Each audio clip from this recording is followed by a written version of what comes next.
The California Technology Council's new CTC Benefits Trust combines groups of emerging technology companies to offer large company benefits to small businesses. This approach delivers employee benefit programs with better choices and at a lower cost. What's included? Medical, dental, and vision options are available with additional employer and employee online resources to support simplified enrollment and administration. To learn more, go to californiatechnology.org/join. That's californiatechnology.org/join. I'm Daniel Levine, and this is the Bio Report.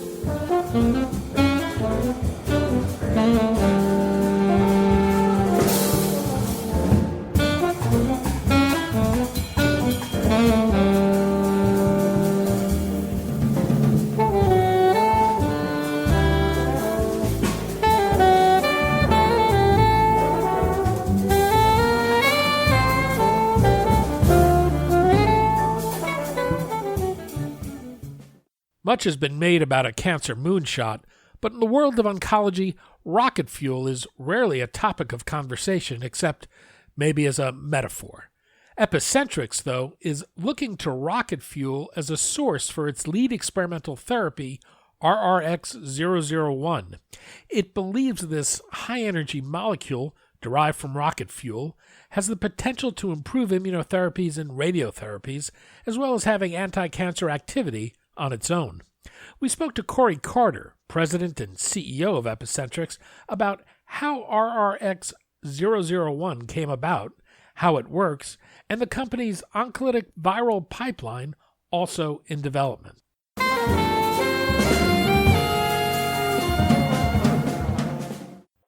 Corey, thanks for joining us. Well, thank you for having me. We're going to talk about EpicentRx, immunotherapies, and the unusual story behind your lead experimental candidate. Perhaps we can start with immunotherapies broadly. What makes these such an exciting area of cancer therapies these days, and what have been the limitations? Absolutely. So I think immunotherapy is very exciting. As a medical oncologist, which I was previously before taking on this role, was treating patients, and I found over and over again that there was no ability to get long-term survival. About 7 years ago is when immunotherapy started coming into the ability to enhance the immune system to potentially treat cancer. It turns out that it does actually work, and with the help of drugs that are antibodies that are called checkpoint inhibitors, we've seen a dramatic result in specific tumors, but there's specific tumors that lend themselves to be very much controlled by the immune system. We've gone from the ability to treat metastatic melanoma, the ability to treat non-small cell lung cancer, in several of these patients, they're getting really good responses and having their immune system be able to control the disease, sometimes eliminate the cancer, but usually be able to control the disease and be able to have these patients live extended lives. So it's been a remarkable thing, and when I was treating non-small cell lung cancer in the clinic, I would see all my patients tend to pass away in right around that 8 to 12 month time frame. With the invention of checkpoint inhibitors, all of a sudden about 20% of those patients suddenly started living long. And I have patients now that are out 7, 8 years and have no evidence of cancer, or have the same amount of cancer but are being controlled on these checkpoint inhibitors. So it's really been a remarkable feat that we've come up with these. We've been able to enhance the immune system, and that enhancement of the immune system has really extended people's lives. Unfortunately, the limitation is what do you do in a non-small cell lung cancer to the rest of the 80%? And is that 80% achievable, and can the immune system somehow have the ability to control that? Your lead therapeutic candidate is RRX-001. You're looking at this both to enhance immunotherapies as well as radiotherapies. Let's start with RRX-001, which is a dinotrizetidine derivative. Did I say that correctly? Very close, yeah. Close. Okay, I'll take that. This represents a new class of anti-cancer agents. This is a rocket fuel derivative. How did rocket fuel come to be recognized as a potential anti-cancer therapy? Well, I think it's really neat how this actually occurred. Is one, some of the investors that were in the space of trying to develop new drugs really were trying to think about where could we develop new drugs. And you probably have heard of people talking about going to the rainforest, and even some of the recent thing is people going to the sea and trying to find different areas to come up with new chemicals instead of being the same old thing, which we know may or may not work, but in the vast majority of time doesn't work. So they were really trying to look at this, and they were talking to many people, and there was a person by the name of Mark Benarski who had colon cancer, who was a radiation oncologist, and was really looking at, is there any way that he could help treat his own cancer? He runs into a person actually on a ski lift in Utah. They're going skiing, and they happens to sit next to a rocket scientist. And that rocket scientist, they start talking back and forth. The next thing you know, they're talking about the properties of rocket fuel and how they potentially could enhance radiation. Now, that seems like a far-fetched idea, and I think their initial ideas were extremely far-fetched. But it turns out enough of these people knew each other, and they started to develop more and more ideas and said, look, we can probably develop some drugs that would enhance radiation, increase the side effects or the side effects to the tumor of radiation, and could we go forward and develop a molecule by that? This took several years, but they eventually came upon the first molecule, which we call RX-001, which is actually a derivative of TNAS, which is the replacement of dynamite. And so this is a relatively simple structure, but is able to replace it with a bromine group on this. And this is something that donates nitric oxide readily in high quantities and really does enhance the activity of radiation. One of the things that's interesting about this is that as a consequence of being used in rocket fuel, the safety of the molecule has been well studied. Can you explain why that is and what's known about the safety of the molecule? Yeah, I think it's been very interesting, and I, as a clinician, was using this drug in clinical trials, and it really motivated me to come on because it was so unique in its safety properties as well as its activity. So what happens is this molecule actually likes to bind to sulfide groups. In particular, if it was in the bloodstream, if you had a high amount of glutathione, it would bind to that. And then it also likes to bind to hemoglobin. And it's actually the cysteine residue on hemoglobin. And this will actually bind immediately to that. And it's extremely interesting because when they first tried to study this thing, no one could find it once it entered the bloodstream. And the reason why is because it was being bound up, and particularly bound up by hemoglobin or in the red blood cells. So what actually happens is once this is bound up in this area, and it does release nitric oxide initially when it's bound, that is actually co-opted, and our drug co-opts a red blood cell and travels throughout the system. The way this works and the way it changes the structure of the red blood cell is it makes it really sticky, and it's really sticky to areas that have low oxygen or hypoxic areas. And tumors always have hypoxic areas of low oxygen areas, and this is where this red blood cell likes to be taken up. It turns out it's taken up, and it's actually taken out of circulation very readily by a very primitive immune cell, which is called a macrophage. And that macrophage will actually take up that and clear that red blood cell. And that drug itself and its active metabolites are released within the macrophage as well as in the surrounding microenvironment of the tumor. And this really is the ability to change around and have the immune system go back in and attack the tumor.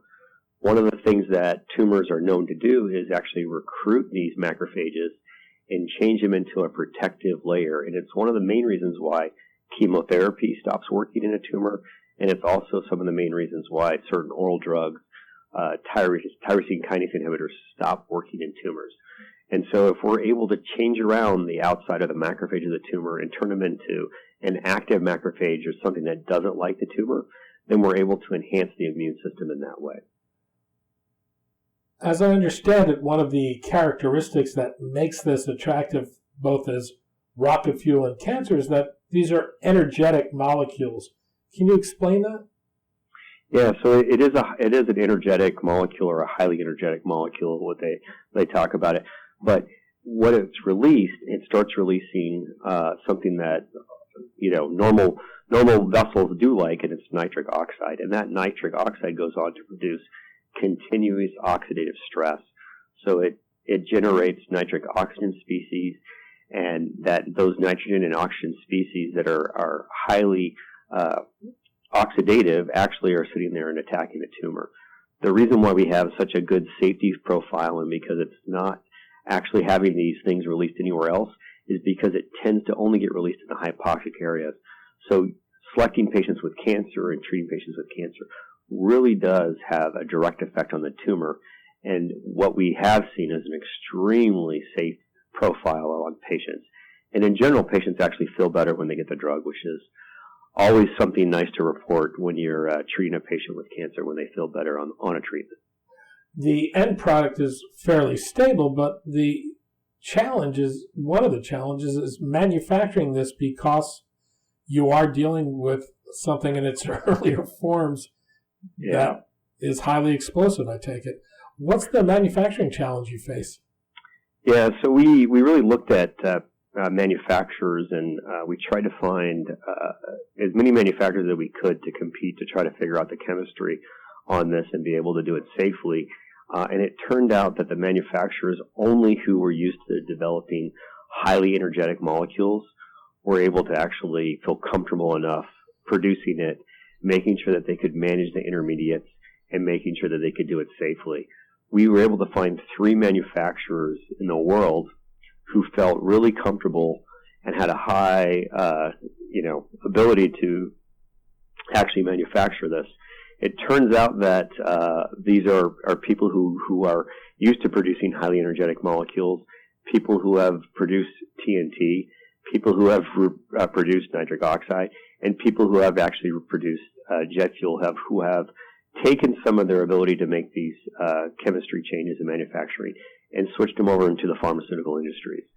And so we were able to find 3, and it is a challenge to manufacture it. But once it is manufactured, this thing is not explosive. It does not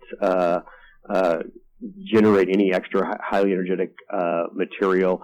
It's very, very safe to handle, and it's just a matter of taking it from the starting material and getting it into the form that we like to call ABD-NAS or RRX-001. You talked about how this can enhance immunotherapies. What does it do with radiotherapies? So what we've seen with the radiotherapy is this really high level of generation of reactive oxygen and reactive nitrogen species. So one of the main ways radiation works is by enhancing these oxidative stresses and really creating more and more of these reactive oxygen, reactive nitrogen species. When you give this drug, it actually enhances that, and that's why we've seen actually a synergistic approach with radiation. We have data right now on whole brain radiation, where we've enhanced the radiation doing this, and we have tumors that were normally thought to be resistant to radiation therapy, such as melanoma, which we're getting a high level of response rate. And then we're getting ready to release data shortly here on upfront therapy using our drug with GBM. What indications are you looking at, and are you considering using this as a single agent in any indications?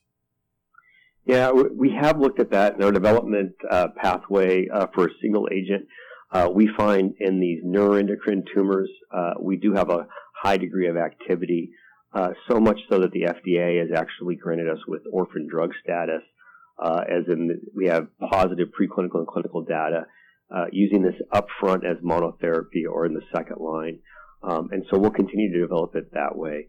Right now, we've found our best data to date, and as we presented this with the FDA, and a very high disease of need, which is small cell lung cancer. And what we're finding is we really are able to reduce the resistance to chemotherapy. So we're giving this in sequence with chemotherapy. We have started to develop this with the checkpoint inhibitors and really looked at some of those patients who are resistant to checkpoint inhibitors. And again, we will give this in sequence where we'll activate the macrophages and then we'll follow it in with the checkpoint inhibitor and see what we're going to do. And then, as you pointed out, it does work with radiation. And so we found that giving this with radiation is also an area that we'd like to continue to develop. And that's why we're doing it with whole brain as well as in the primary brain cancer of GBM. Overall, from the clinical studies to date, what do you know about its safety and efficacy? So the efficacy is showing that people are definitely living longer in small cell lung cancer. And these are initial trials in phase 2 setting, and that phase 2 setting has been presented to the FDA, and the FDA has agreed to an approval trial. So we're getting ready to start the approval trial in small cell lung cancer. That will be our first indication of going forward. We have phase 2 data that is pretty powerful in colorectal cancer, and we'll be actually starting a trial hopefully beginning of next year in colorectal cancer. And our GBM or upfront primary brain cancer, which really enhances both the radiation as well as the chemotherapy. We hope to report on that out towards the fall. Our first presentation on that will be at the Society of Neuro-Oncology. We've just got accepted for a late-breaking abstract on that. And we are very excited about that because it really does take everything about the molecule and enhance it. We're very hopeful that this data will be strong enough that when we present it to the FDA that they'll agree for us to go into another approval trial in primary brain cancer. You're also developing personalized cancer vaccines. Can you explain your approach? How do you go about treating a patient? Yeah, so the personalized cancer vaccine or virus therapy is something that we're really excited about. Our chief scientific officer is Dr. Tony Reed, who comes out of Stanford and is now practicing at UCSD. He has really dedicated his life and over 25 years in studying cancer viruses / vaccines. He has been in some early companies such as Onyx, which was able to get approval in China but did not get approval in the U.S., and has really learned from that. And he understands that probably one of the most important things about a cancer vaccine or virus is its ability to replicate and its ability to replicate quickly in the cancer as well as being safe. So what we've started to do is take cancers that we know and understand the mutations and see if we can enhance the mutations in that cancer and express the mutations in that cancer through a virus and let those expression levels to go much higher than previously expressed and to be able to attract the immune system to attract it against the cancer. We've treated 2 patients. First patient tolerated it very well and actually got an injection in his hip and subcutaneous tissue and ended up having stable disease and then decided after about 3 months to go on to a different therapy. Our second patient that we treated was resistant to both chemotherapy as well as dual checkpoint inhibitors, and that's anti-PD-1 and the anti-CTLA-4 antibodies, and really had a last-ditch effort and kind of called us up and asked us if we could create a vaccine for him. We created a vaccine for him and started to inject his tumor in the actual tumor itself, and we did it every 2 weeks. And just followed him. And initially, his cancer stabilized or slightly grew. And then over time, it started to shrink down. And not only the cancer that we were injecting, as well as cancers that are located adjacent to it or other parts of its body, started to shrink down. And so he actually completed an entire year of therapy on the vaccine, getting an injection every 2 weeks. And we only manufactured enough for a year, and so he's just completed his year of therapy. He's in observation right now, which will continue to follow him. And we have plans of manufacturing another year of therapy for him if he needs it. And what's the case for this therapeutic approach? Who do you think would be the best suited patients for it? So we're going to develop this in a couple ways. One, we understand about the immune system, and potentially one of this, if we go back to the 80% of patients that don't respond, a lot of those patients are overproducing a protein called TGF-beta. So we're going to develop it in a way where we have a TGF-beta trap, and that way we're going to try to develop a actual drug that can be applied to a wide variety of tumors and in tumors that overexpress TGF-beta. The other way we're going to try to develop this is in the personalized approach and understanding that each patient has its own unique set of mutations, its own unique immune system, and seeing if we can understand how to enhance that cancer to be able to be detected by the immune system and have the immune system go turn back on that cancer and attack it. We might not be able to cure everybody, but we should be able to control a lot more cancers. So we're developing in two approaches, and one is we want to be able to develop at least a vaccine or a virus that we can apply widely to many different patients, but we also want to take into the fact that every patient is unique, and we should try our best to treat every patient and understand that there's value in treating each individual patient. You have a growing clinical pipeline here. How are you funded, and are you looking at partnerships, or are you planning to commercialize this on your own? We're developing a core set of people. We've been developing, even though the company's been around for about 10 years, it was a very much a company that was really trying to get the right people in the company as well as develop a pipeline. Now that we have a pipeline that we think is that we're both very comfortable with as far as the leadership within the company, we're going to be using small molecules that enhance the immune system as well as this virus and vaccine. So to date, we are private. We have some private investors or angel investors as well as venture capital. We've just completed our Series 4 of financing, and then what we will be doing over the next year and a half is looking for partnerships and potentially deciding if we're going to go public or not. We are happy to commercialize things, but I think we are probably best as a small company that develops innovative products and does the clinical trials that are able to accelerate this drug for approval. Corey Carter, CEO of EpicentRx. Corey, thanks so much for your time today. Thank you very much. I really appreciate all the time you've given.